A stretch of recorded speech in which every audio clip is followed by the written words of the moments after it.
오늘은 우리가 시편 72편을 보겠습니다. 우리 같이 한 목소리로 우리 하나님 말씀을 읽으면서 은혜를 받겠습니다. 하나님이여, 주의 판단력을 왕에게 주시고 주의 의를 왕의 아들에게 주소서. 저가 주의 백성을 의로 판단하며 주의 가난한 자를 공의로 판단하리니 의로 인하여 산들이 백성에게 평강을 주며 작은 산들도 그리하리로다. 저가 백성의 가난한 자를 신원하며 궁핍한 자의 자손을 구원하며 압박하는 자를 꺾으리로다. 저희가 해가 있을 동안에 주를 두려워하며 달이 있을 동안에 대대로 그리하리로다. 저는 뱀풀에 내리는 비같이 땅을 적시는 소낙비같이 이 말이니 저희 날에 의인이 흥하며 평강의 풍성함이 달이 닿을 때까지 이르리로다. 저가 바다에서부터 바다까지와 강에서부터 강 땅끝까지 다스리니 광야에 거하는 자는 저희 앞에 굽히며 그 원수들은 티끌을 핫들 것이며 닷새 삼의 왕들이 공세를 바치며 스바와 시바 왕들이 예물을 드리리이다. 만왕이 그 앞에 부복하며 열방이 다 그를 섬기리로다.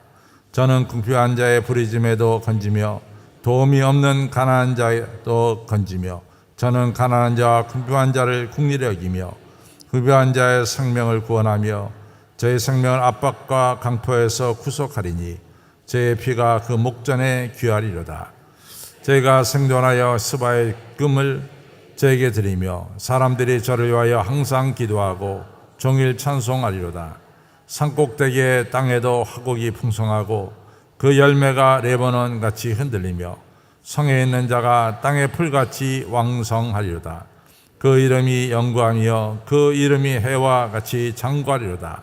사람들이 그로 인하여 복을 받으리니 열방이 다 그를 복되다 하리로다.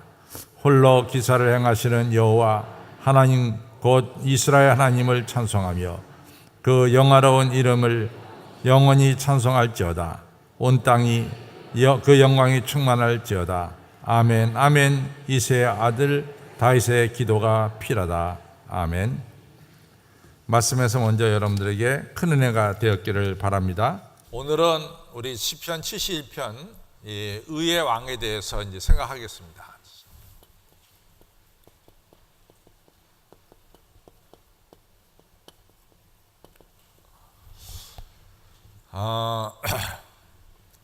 우리가 이제 알다시피 이스라엘이 이제 430년 동안 애굽에서 노예 생활했잖아요. 430년. 그래서 이제 모세의 인도로 출애굽을 하게 되죠. 그리고 광야 생활을 40년 하게 됩니다. 그렇죠? 40년 하게 되고 여기까지 이제 모세가 인도했어요.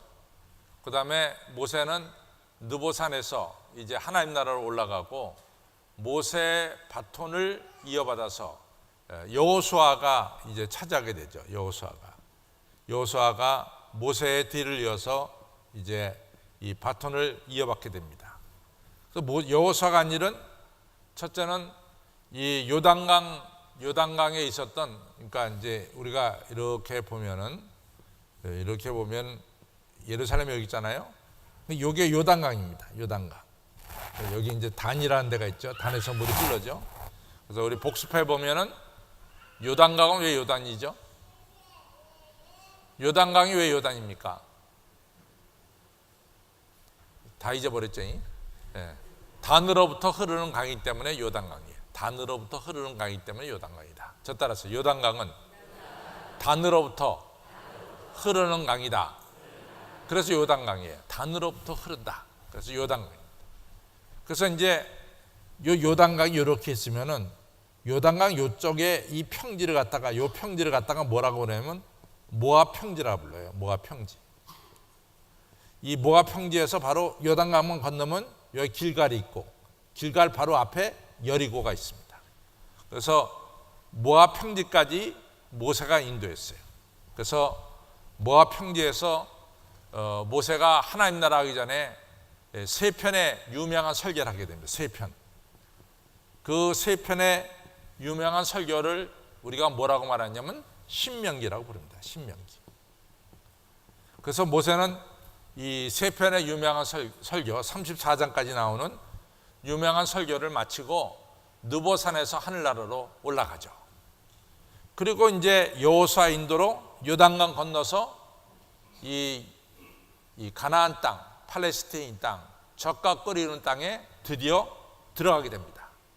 그래서 이 땅에 들어가서 약 7년 동안 여기 이미 살고 있었던 7 족속들과 전쟁을 벌여요. 그래서 7년 동안 전쟁 벌여가지고 이들을 밀어냅니다. 밀어내고, 그렇지만 100% 점령한 건 아니에요. 100% 점령한 건 아닙니다. 평지는 그런대로 이 이스라엘이 차지했는데 산지는 차지하지 못했어요. 그 대표적인 게 뭐냐면 예루살렘 산지를 차지하지 못했습니다. 그래서 예루살렘 산지는 나중에 다윗 왕 시대 때 예루살렘 산지는 차지하게 돼요. 그러니까 평지는 그런 대로 다 차지했는데 산지들은 차지하지 못했어요. 그리고 이제 평지 차지한 걸 갖다가 약 3년에 걸쳐서 12지파에게 나눠줍니다. 12지파에게. 그래서 이제 여호수아가 24장까지 해서 이제 이 여호수아 24장이 끝이 나고, 하나님께서 여호수아에게 주신 그 귀한 일은 이 땅을 점령하고 12지파에게 땅을 나눠주는 것까지가 여호수아가 할 일이었어요. 그래서 여호수아는 이 일을 하고 그 다음에 하늘나라로 가게 됩니다. 그러면은 이제 이스라엘이 땅이 생겼어요. 땅이 있죠. 그 다음에 40년 동안 광야 생활 같이 한 백성들이 있죠. 그 다음에 자기들 마음대로 나라를 다스릴 수 있는, 누구에게도 간섭 안 받는 자유를 가지고 있는 그런 인권을 가지고 있는 이런 백성들이 됐습니다. 그러니까 땅과 백성과 인권이 다 주어졌으니까, 주권이 주어졌으니까 이제는 나라를 세울 수가 있었습니다. 그렇죠? 그런데 이스라엘은 나라를 세우지 않습니다. 그렇죠? 나라를 세우지 않고, 나라를 안 세우고 대신 이제 사사 제도라고 하는 이 특별한 제도를 가지고 이 나라를 운영하게 되죠. 그 이유는 뭐냐? 이스라엘은 왕은 인간이 왕이 아니라 누가 왕이다? 하나님께서 왕이시다 라고 하는 거예요. 하나님께서 왕이시다. 이게 아주 철두철미합니다.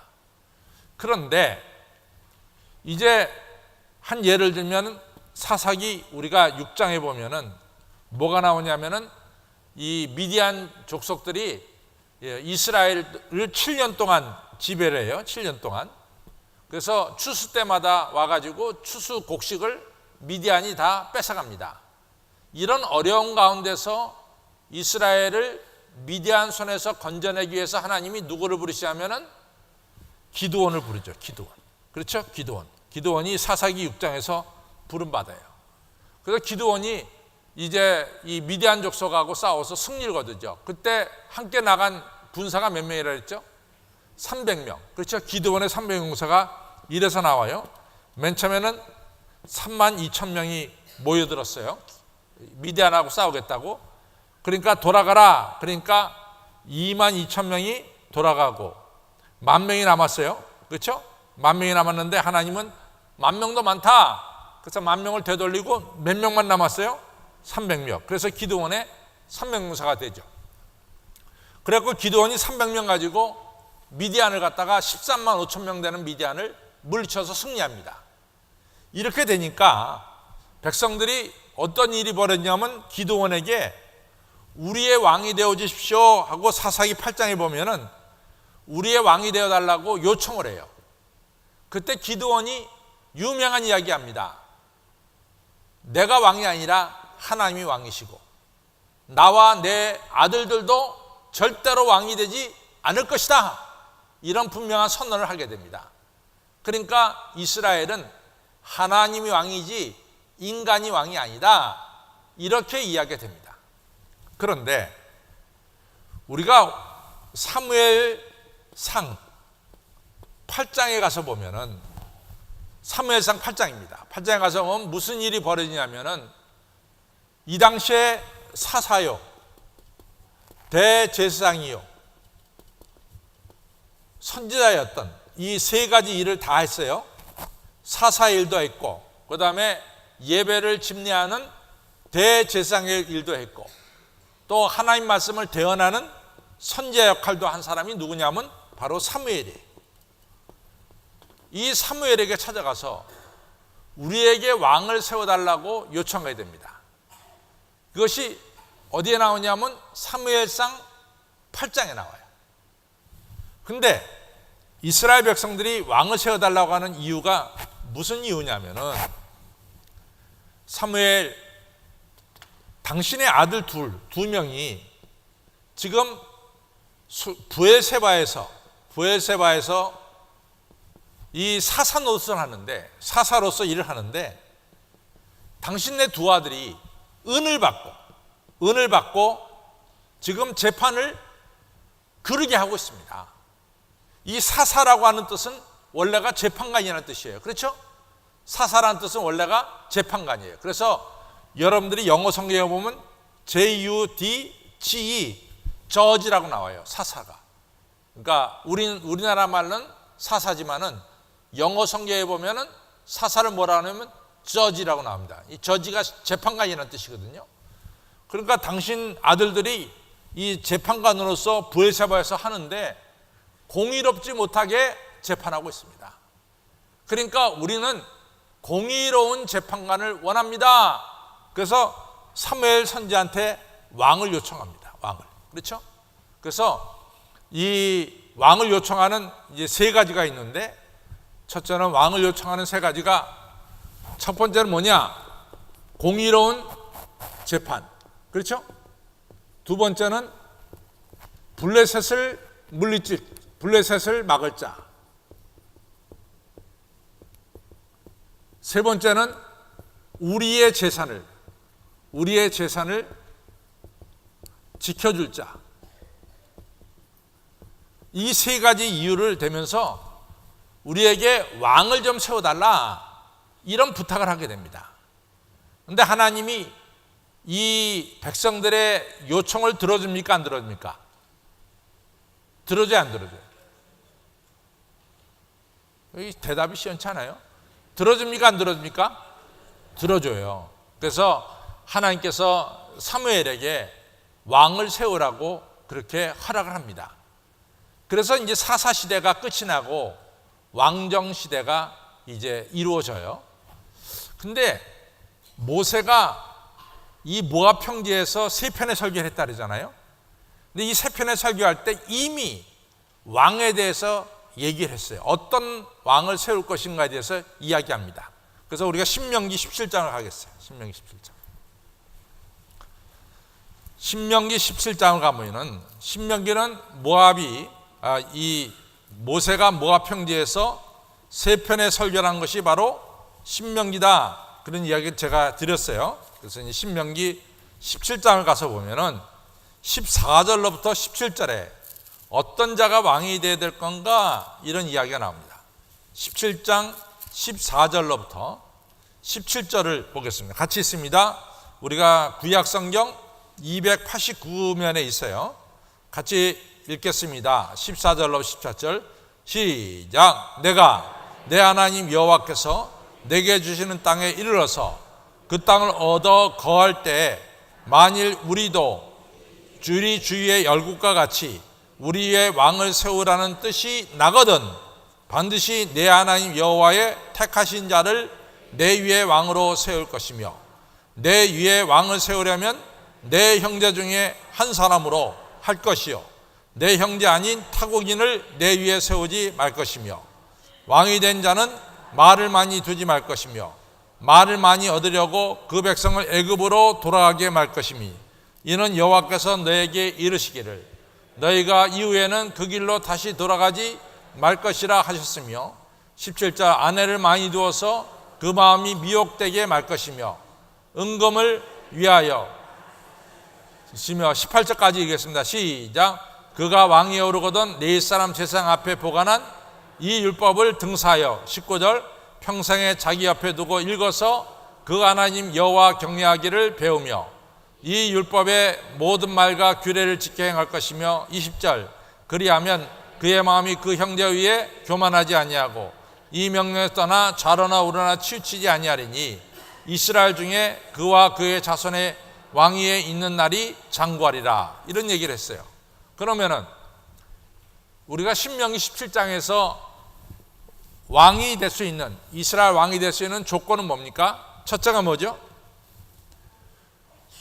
이스라엘 왕이 될 수 있는 조건, 신명기 17장 14절로 17절에 보면 조건이 뭡니까? 첫째는 뭐예요? 하나님이 택하셔야 돼. 하나님이 택하셔야 돼. 하나님이 택하셔야 한다. 두 번째는 뭐죠? 두 번째 뭐예요? 타국인은 안 된다. 타국인은 안 되는 거예요. 오직 이스라엘 족속만 된다. 그렇죠? 이스라엘 족속만, 타국인은 안 된다. 세 번째 뭡니까? 말을 많이 두지 말아라. 이게 무슨 뜻이냐면 말을 많이 두지 말아라. 이것은 말하면 뭘 상징하냐면 군사력을 상징합니다.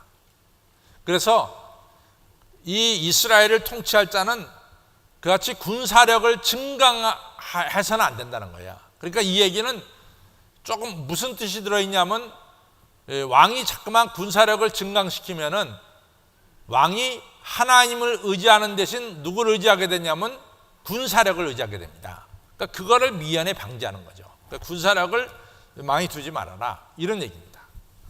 네 번째 뭐죠? 부인을 많이 얻지 말고 재물을 쌓지 말아라. 다섯 번째 뭐죠? 하나님 말씀을, 성경 말씀을 내 곁에 두고 읽어라. 이거 다섯 가지입니다. 그러니까 여기서 이제 우리가 다른 나라, 열국의 왕들과 주변 나라들의 왕들과 이스라엘 나라의 왕들의 특이하게 다른 점은 뭡니까? 특이하게 다른 것. 그것도 다르지. 하나님 말씀을 두고 읽어라. 이것도 분명히 다른 거예요. 또 다른 게 뭘까? 에? 이거 정확하게 얘기하자고요. 우 한번 자. 박전혜 선생님 뭐라고요? 말을 많이 두지 마라. 그것도 다른 거지. 또 하나님이 택하신 자만이 왕이 되는 거예요. 왕의 선출권은 백성에게 있지 않고 누구에게 있어요? 하나님에게 있다 이거야. 하나님에게 있다. 이 얘기는 또 무슨 얘기냐면 왕이 있지만 그 왕은 계속해서 하나님 밑에서 다스린다는 거야. 왕이 있지만 그 왕 위에 누가 계시다? 하나님이 계시다. 따라서 그 왕은 하나님 말씀을 날마다 읽어야 된다 이거죠. 그렇죠? 그래서 분명한 것은 하나님이 택하셔야 되고, 그 다음에 성경 말씀을 늘 읽어라. 그건 하나님의 다스림을 받아라. 이렇게 됐습니다. 이렇게 돼가지고 세워진 왕이 누굴까요? 이렇게 세워진 왕이 사울왕이에요. 사울왕. 그렇죠? 그 다음에 사울왕 다음에 누가 됐죠? 다윗이죠. 다윗 다음이 누구죠? 솔로몬입니다. 따라서 오늘 시편 72편은 칼빈은 뭐라고 해석하냐면은, 우리가 종교에 관한 칼빈은 시편 72편은 아버지 다윗이 아들 솔로몬에게 쓴 시다 이렇게 얘기합니다. 아버지 다윗이 아들 솔로몬에게 쓴 시다. 그 다음에 이 쓰여진 이 시는 왕이 어느 왕이든 등극할 때마다 이 시는 언제나 읽혀졌다 이렇게 얘기합니다.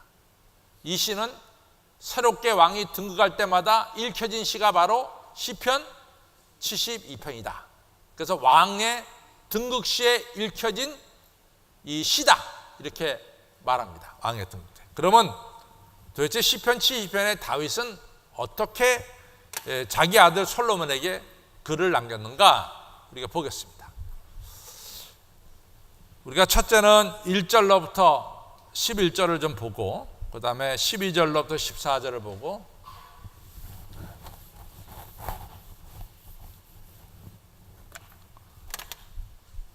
1절로부터 11절, 12절로부터 14절, 15절로부터 마지막 19절까지 이렇게 1, 2, 3으로 나눠서 생각하겠습니다. 1, 2, 3. 자, 여러분 성경을 오늘 읽을 때 제가 성경을 이해할 수 있는 이 좀 팁을 여러분들에게 좀 가르쳐 주려고 그래요. 성경을 읽을 때 성경을 이해할 수 있는 팁. 그것은 성경 자체 내에 해답이 다 들어있어요. 자, 1절을 보겠습니다. 우리 시편 72편 1절을 보면은 첫 번째, 하나님이여 주의 판단력을 왕에게 주시고 이렇게 나오잖아요. 그럼 도대체 주의 판단력이 뭐냐? 응? 주의 판단력이 뭐냐? 궁금해져요. 그러면 1절에서 주의 판단력을 찾을 필요가 없어요. 조금 읽어가다 보면 주의 판단력이 다 나옵니다. 하나님, 우리 왕에게 주의 판단력을 주시옵소서라고 말할 때 도대체 주의 판단력은 뭐냐? 궁금하단 말이죠. 그런데 읽어가면 다 나와요. 하나님이여 주의 판단력을 왕에게 주시고 주의 의를 왕의 아들에게 주소서. 여기서 왕은 솔로몬 왕이고 왕의 아들은 다윗 왕의 아들이죠. 그러니까 솔로몬이나 다윗 왕의 아들이나 다른 말이에요? 틀린 말이에요? 틀린 말이네. 같은 말이에요? 틀린 말이에요? 같은 말이라고. 그러니까 이 성경은 똑같은 말을 조금 다르게 얘기하죠. 야곱이여 들으라, 이스라엘이여 들으라. 똑같은 얘기야. 야곱이나 이스라엘이나. 예루살렘아 들으라, 시온아 들어라. 똑같은 얘기입니다. 말만 다르게 했지. 여기서 왕하면 솔로몬을 가리키고 또 왕의 아들하면 다윗 왕의 아들이기 때문에 또 솔로몬을 가리켜요. 그렇죠? 그래서 하나님이여 주의 판단력을 솔로몬에게 주시고 주의 의를 왕의 아들에게 주소서. 그럼 여기서 주의 판단력과 주의 의는 다른 말일까요? 똑같은 말일까요? 다른 말일까요? 똑같은 말일까요? 똑같은 말이란 말이에요. 똑같은 말. 그러니까 주의 판단력은 주의 의예요. 그러면 주의 의도 정확히 우리의 머리에 안 들어와. 도대체 주의 의가 뭐냐? 그러면 2절부터 보겠습니다. 시작. 저가 주의 백성을 의로 판단하시며 주의 가난한 자를 공의로 판단하리니. 그러니까 의와 공의가 똑같은 얘기죠. 그 답을 찾았어요. 판단력은 뭐냐? 공의를 가르칩니다. 주의 판단력은 결론은 뭐냐? 공의를 가르치는 거예요. 공의.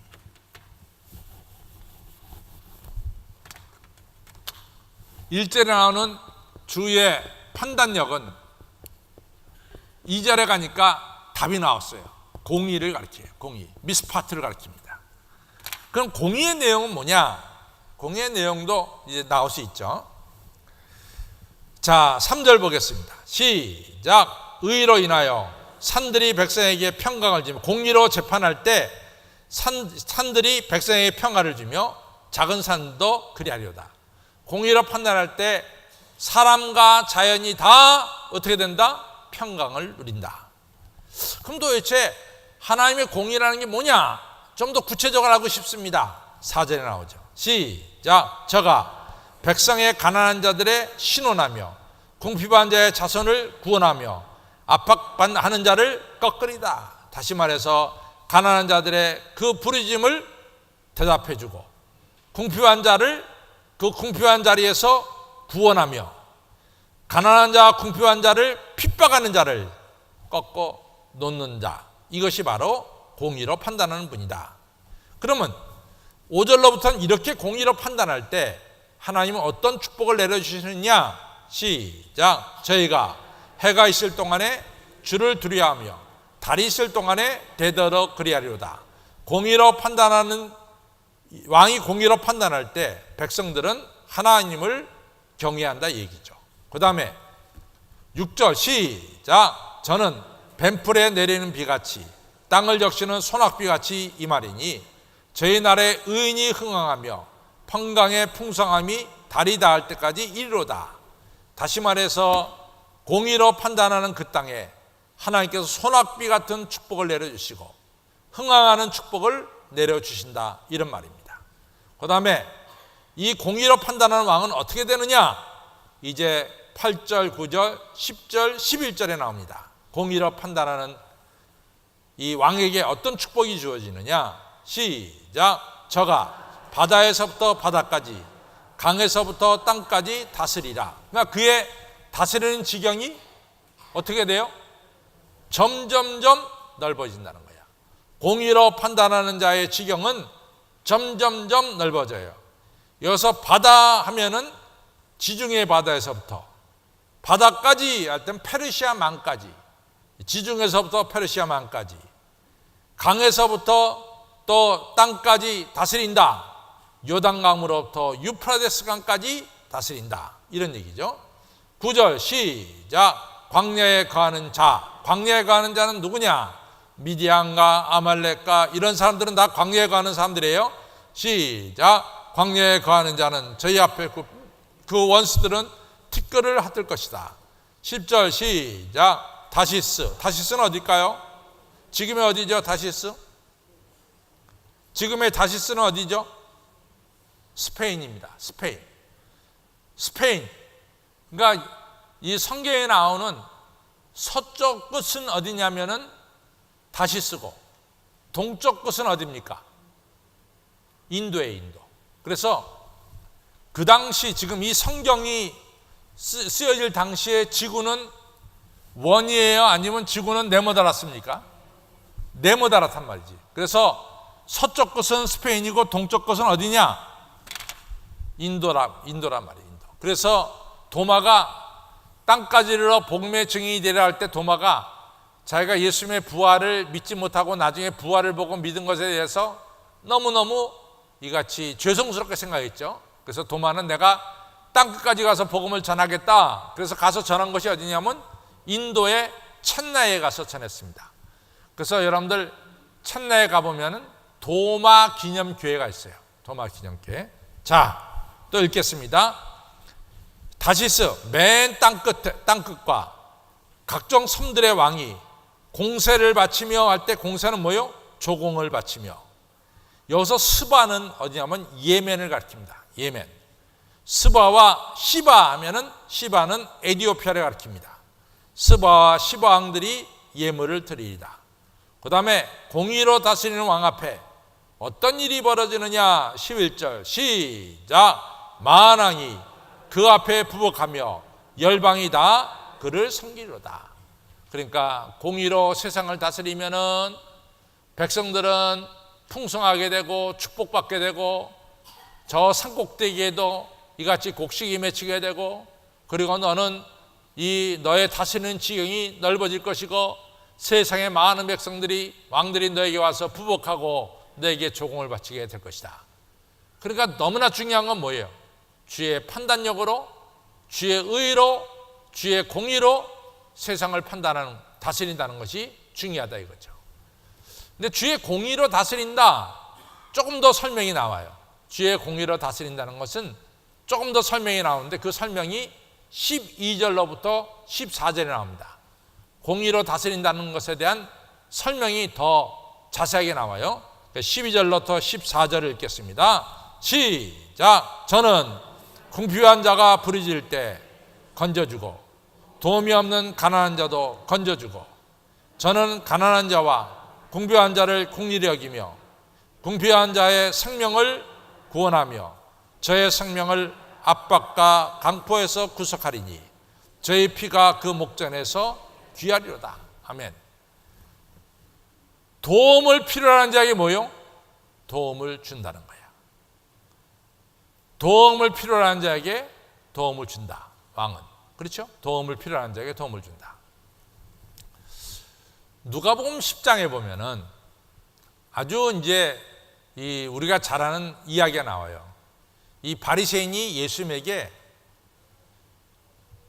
우리가 하나님을 사랑하고 이웃을 내 몸같이 사랑하라 이렇게 말씀하니까 바리새인이 뭐라고 말하냐면 예수님, 우리의 이웃이 누굽니까? 이렇게 물어봐요. 우리의 이웃이 누굽니까? 여러분의 이웃이 누구예요? 여러분들 앞집 아파트에 사시는 분인가? 여러분들의 이웃이 뭡니까? 오늘 찬양한 삼성교구는 삼성교구 사람이 여러분의 이웃입니까? 우리의 이웃이 누구냐는 거죠.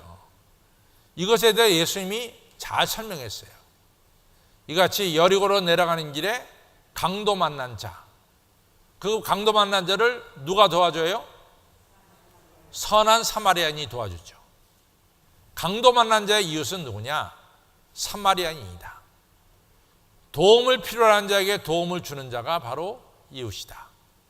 분명한 정의를 내리고 있습니다. 우리들 주변에 여러분들의 도움을 필요로 하는 자에게 도움을 주시는 분이 바로 누구냐? 성경이 말하는 바로 이웃입니다. 또 왕은 도움을 필요한 자에게 도움을 주어라, 이런 말씀이죠. 그것이 바로 공의로 다스리는 것이다. 아주 이 시편 72편은 자세하게 설명하고 있습니다. 자, 이제 이렇게 되면은, 이렇게 공의로 다스리는 자가 되면은 어떤 축복이 있느냐?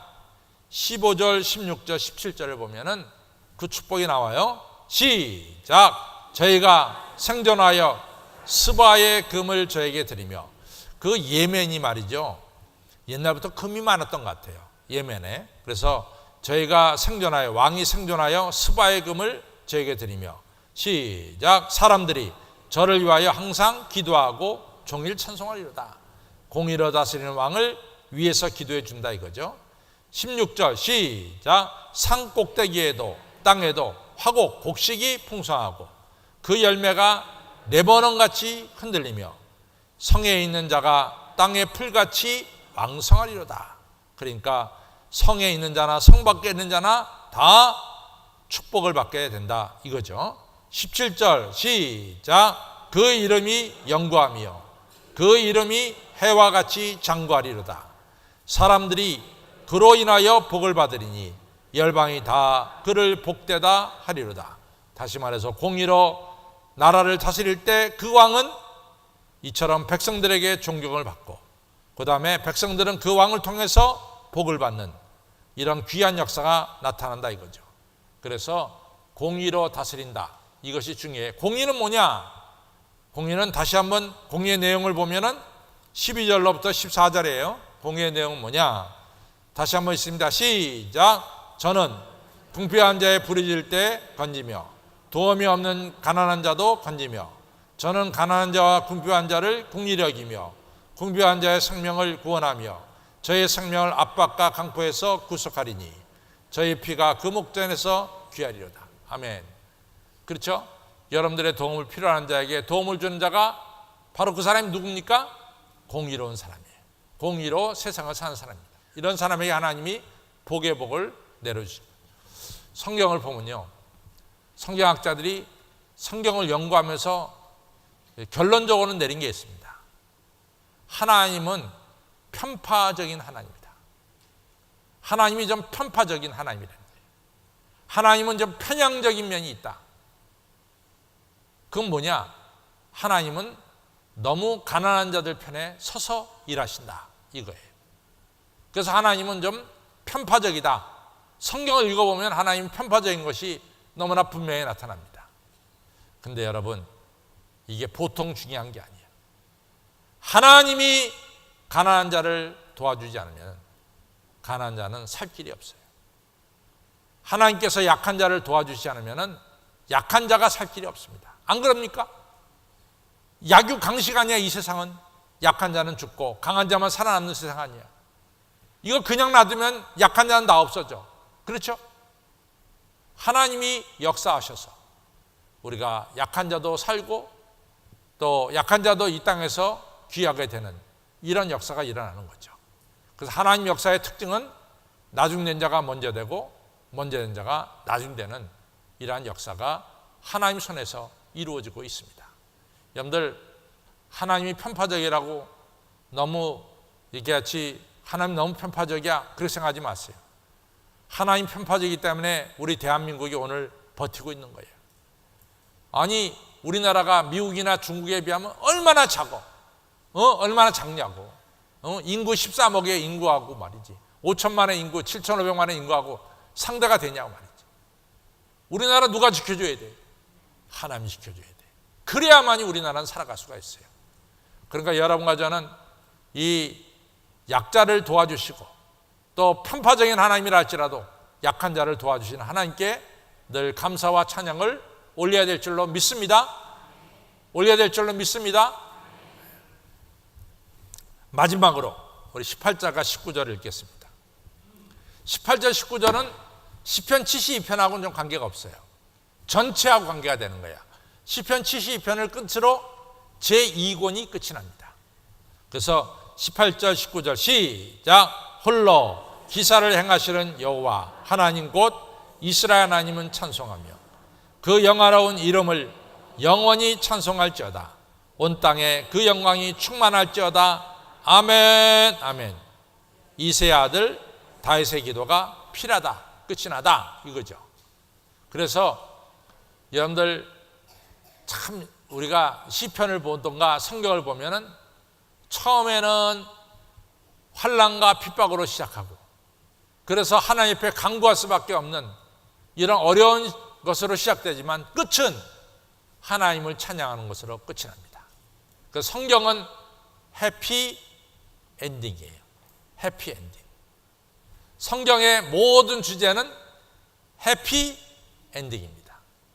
저 따라 성경의 모든 끝은 해피 엔딩으로 끝난다. 해피엔딩을 설명할까요? 뭐라고? 다 아시죠? 여러분과 저는 영광스러운 미래로 나가는 거예요. 행복하고 존귀한 미래로 여러분과 저는 나갑니다. 여러분과 저는 승리자가 될까요? 패배자가 될까요? 아멘. 여러분과 저는 승리자가 되는 거예요. 틀림없이 여러분과 저는 승리자가 됩니다. 그러니까 조금 더 걱정하지 마세요. 하나님은 여러분과 저를 영광스러운 존재로 승리자로 인도해 주심을 믿으시. 그 성경은 처음에는 어렵게 시작하지만 전부 다 끝은 하나님을 찬양하고 하나님께 영광 돌리는 이러한 귀한 찬양으로 성경은 끝이 나고 있어요. 아모스도 그렇고 호세아도 그렇고 모든 성경이 다 똑같아요. 아무쪼록 여러분과 저는 이같이 영광스러운 미래로 나가는 것을 확신하시기를 주님의 이름으로 축원합니다. 자, 이제 결론으로 가겠습니다.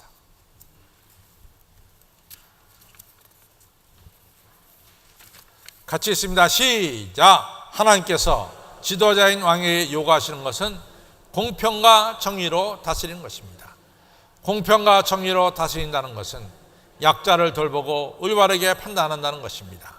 이렇게 공의로 판단한 자에게 하나님께서 그의 다스림을 넓혀줄 뿐만 아니라 풍성함의 축복과 평강의 축복을 내려주신다고 했습니다. 성도 여러분, 이 땅을 살아가면서 하나님의 공의가 실현되는 삶을 사시기 바랍니다. 약자라고 무시하지 말고 가난한 자라고 우습게 여기지 말고 하나님의 공의로 사랑하는 삶을 사시기 바랍니다. 하나님께서 이렇게 공의를 실천하는 성도에게 풍성함과 평강과 더 크게 넓게 다스리는 축복을 내려주십니다. 이 축복을 여러분들이 받으시기 바랍니다.